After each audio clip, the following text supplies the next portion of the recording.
បាទសួស្តីទាំងអស់គ្នាស្វាគមន៍មកកាន់វីដេអូថ្មីអូខេថ្ងៃនេះខ្ញុំប្រាប់របៀប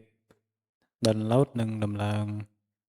កម្មវិធី FL Studio 2025អូខេឥឡូវយើងចាប់ផ្ដើមទាំងអស់គ្នាអ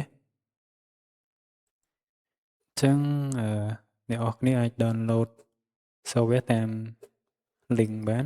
ខ្ញុំនឹងដាក់នៅក្រោមវីដេអូហើយដោយសារខ្ញុំបាន download software ហើយអញ្ចឹងយើងធ្វើការដំឡើងទាំងអស់គ្នាអញ្ចឹងយើង extract សិនមកមុននឹងដំឡើងអូខេហ្នឹងហើយអញ្ចឹងនេះជា file ដែលខ្ញុំបាន extract រួចហើយអញ្ចឹងតើតោះ software នេះsize វាទុំមួយ G ជាងអញ្ចឹងបើសិន download យើងយូរដែរអញ្ចឹងណាអញ្ចឹងឥឡូវយើងធ្វើការដំឡើងទាំងអស់គ្នាអូខេយើងចុចដល់ folder ហ្នឹងទៅហើយយើងទៅ run file setup របស់វាមកអញ្ចឹងកន្លែងនេះយើងគ្រាន់តែ double click វាមកវាធ្វើការ set up កន្លែងនេះយើងចុច next មកត្រង់ចំណុចនេះយើង accept យើង agree ទៅលើ license agreement ចុច next ទៀតមក next ទៀតមក next ចុច install ហើយចឹងយើងធ្វើការរងចាំរហូតដល់វាដំណើរការរួចរាល់អញ្ចឹងទាក់ទង software នេះគឺ free license 100%ចឹងបន្ទាប់ពី install ហើយយើងនឹង check ទៅលើ license ហើយនឹង activate ទាំងអស់គ្នាអញ្ចឹងអ្នកនរគ្នាអាចរងចាំតិចទៅដោយសារវាដំណើរការរៀងយូរដែរក្នុងការដំឡើងអញ្ចឹងណាអូខេឥឡូវការដំឡើងរបស់យើងចិត្តដើរពេញហើយអូខេអញ្ចឹងយើងចុច next មកចុច next ទៀតមករួចហើយ finish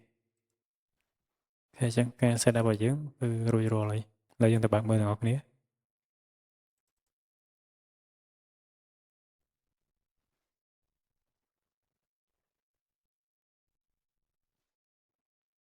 អូខេឥឡូវទៅយើងទៅ check មើល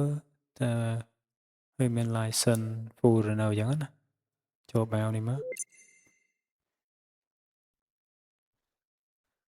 អូខេឥឡូវ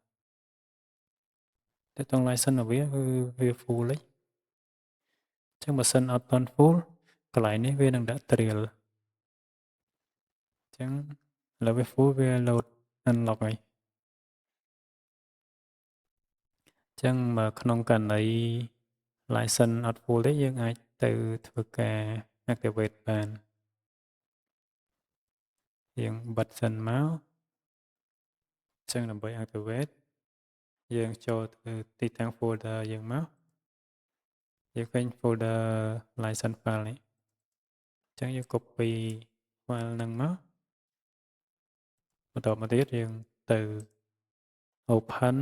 location file យើង right click លើ icon ហ្នឹងមកហើយ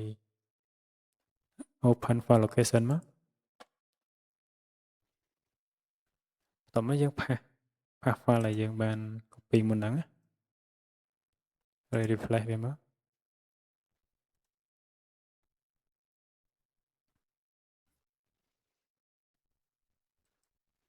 ហ្នឹងហើយសារ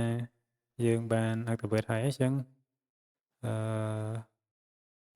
ការ set up របស់យើងមានប៉ុណ្ណឹងចឹងបើសិនមានចម្ងល់អីអាច comment ខាងក្រោមបានអូខេវីដេអូរបស់ខ្ញុំមានប៉ុណ្ណឹងទេអរគុណច្រើនសម្រាប់ការទស្សនាបាយបាយ